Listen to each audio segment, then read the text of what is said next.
What's up, guys? I have a traditional-ish rose I'm looking to paint today.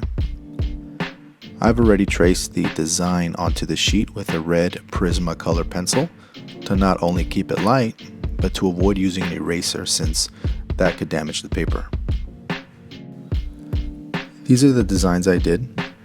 I made them a bit larger this time compared to what I'm normally used to. Now that I'm looking at it though,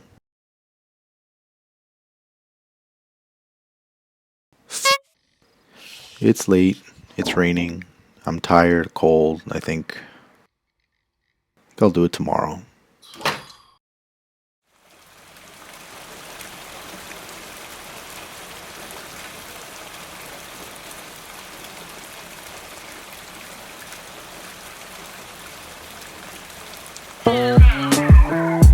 Okay, let me get a little sip of that. It's time to paint, so here's my little mystery box, always full of goodies. This Uniball Super Ink marker is my absolute favorite liner. It's the best way to ink, in my opinion. And these brushes by Winsor & Newton are just phenomenal when dealing with watercolor.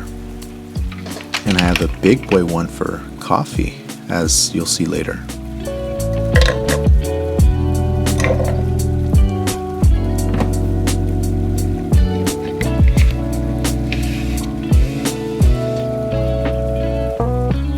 So I'm going to start by using a ruler for the straight lines. I know, real artists, quote unquote, would be able to freehand this, but I feel like using a ruler because I want really straight lines. The paper that I'm using is Arches Cold Press watercolor paper. It's got some texture to it, so it's a little rough on my liners. Truth be told, I've tried lining with nibs, and it was a mess. Ink was splashing everywhere. I couldn't draw a curve. I think I even tore the paper. And believe me, I know firsthand that practice will always make you better, but nibs, they just aren't for me. I do commend those who use them though, because their line work is so bold and consistent every time. I chose this design because, for one, I'm in love with American traditional tattoos and artwork. A traditional rose is probably the most popular of all traditional designs. I've drawn literally thousands of them, different types and different colors. But the one I drew here, aside from it being sliced into 3 parts, is the type I tend to do the most. I split it up into 3 parts for this piece because I just wanted to try something different with the rose to see what it would look like. The rose itself, before the slicing, was initially designed for a tattoo, which I was lucky enough to tattoo on someone.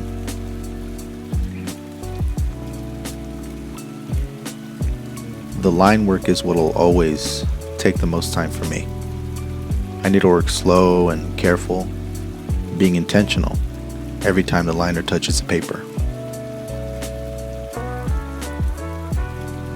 What I'm doing here is essentially creating an outline for each of the 3 parts of the rose. The original idea was to have the same line thickness throughout the whole thing, but I think having a thick outline around each individual part of the rose puts more emphasis on what's inside.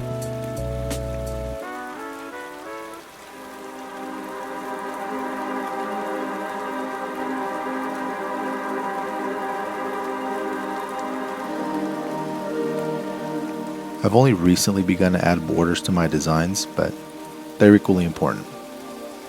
I tend to frame a lot of the traditional paintings I do, so borders weren't really something I considered paint-worthy until I gave it a shot.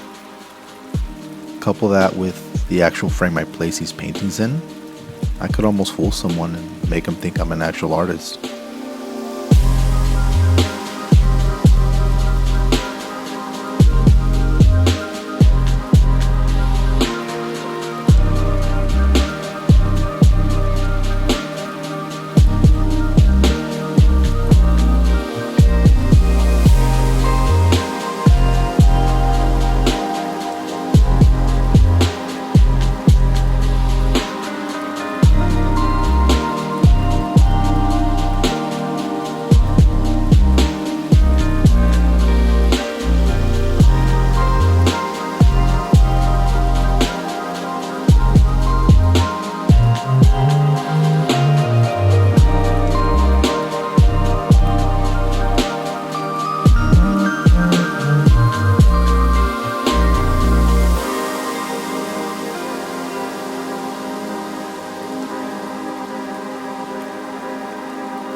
The next step in this process is spit shading. This is a method in which you shade with spit. You don't spit on the paper, obviously, but you are using saliva.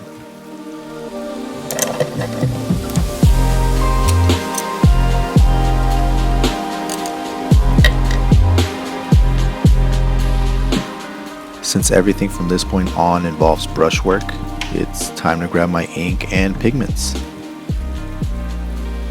I'm starting with Doc Martens Black India ink. This thing dries fast and it never, ever smears. And I have my favorite red of all time, Doc Martens Radiant Scarlet, along with the very vibrant Tiger Yellow. Now, I'm not a green fan, but this one gets a pass. And we're throwing in sepia for that extra oomph.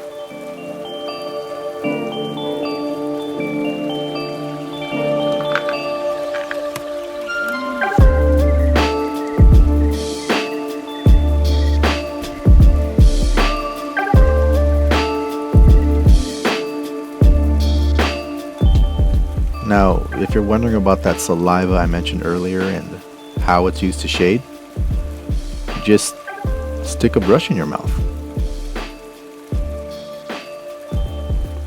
Yes, everything's non-toxic. You just take a little bit of ink, apply it like so,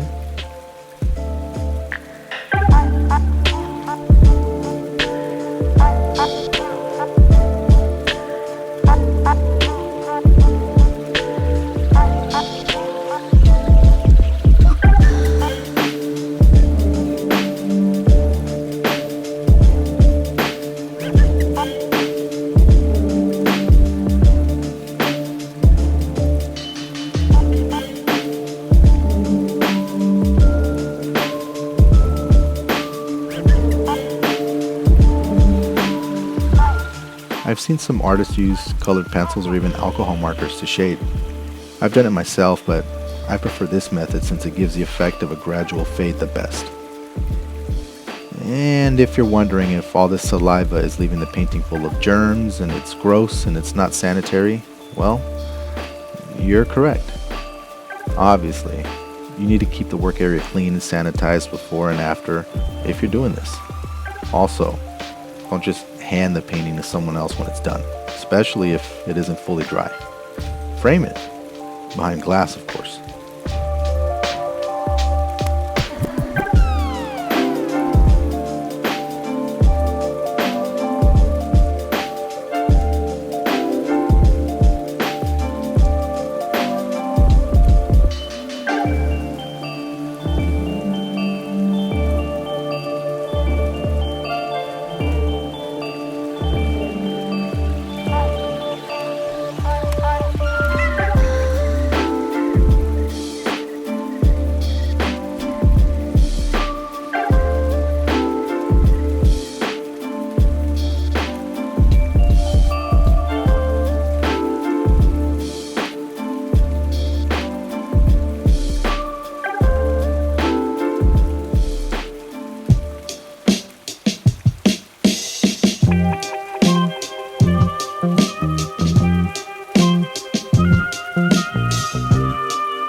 So now that we're done with the shading, it's time for staining with black coffee.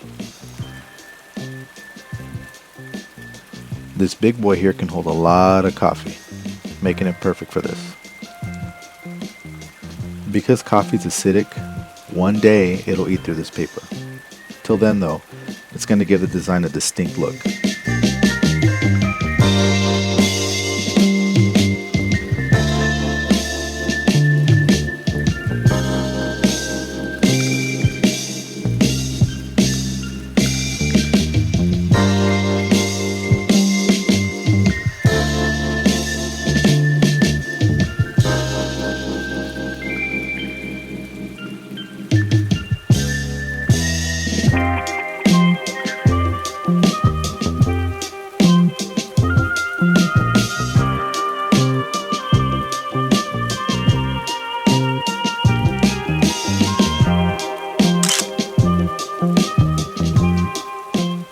Then it's color time.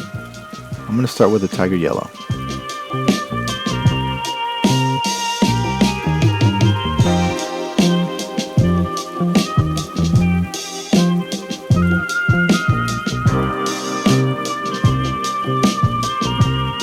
These pigments are so saturated and very easy to work with. They get evenly absorbed into the paper and you know exactly what your colors are going to look like every time. Doc Martens Radiant series are my personal favorite.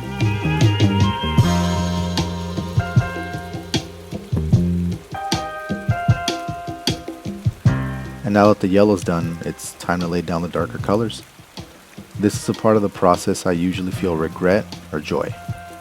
There have been more times than I can count when I start laying down color and immediately hate whatever I'm working on. Sometimes leaving the painting coffee stained without any color works best. There are tons and tons of classic paintings with no additional color and they are absolutely beautiful. I've ruined more than my fair share of paintings, and with this one, I felt slight regret. But as the red started to pop out against the yellow and the white background, I felt a little joy creeping in. And that is what art is all about.